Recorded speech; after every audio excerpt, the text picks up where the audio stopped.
জীবন কি শুধু পাওয়ার গল্প, নাকি হারানোর মাঝেও ভালোবাসা নতুন রূপে বাঁচে? আজ শুনুন অর্ণব আর মেহুলার এক অসাধারণ ভালোবাসার গল্প, যা আপনার হৃদয় ছুঁয়ে যাবে। ৫ বছর আগে এক রেল স্টেশনে অর্ণব আর মেহুলার প্রথম দেখা। তাদের ভালোবাসা ছিল ঝড়ের মাঝে এক আশ্রয়, যেখানে স্বপ্ন বুনেছিল একসাথে থাকার।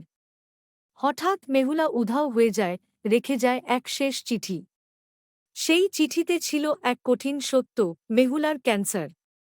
সে চায়নি অর্ণব তাকে অসুস্থ দেখুক। ৫ বছর পর সেই স্টেশনে অর্ণব ফিরে আসে। সেখানে এক ছোট্ট মেয়ে এসে তাকে জানায় সে মেহুলার মেয়ে। ভালোবাসা মরে না, শুধু রূপ বদলায়। এই গল্পটি আপনার মনে কি দাগ কাটল? ভালোবাসা কি সত্যিই অমর? আপনার ভাবনা আমাদের সাথে শেয়ার করুন এবং এমন আরও গল্প শুনতে আমাদের সাথে থাকুন।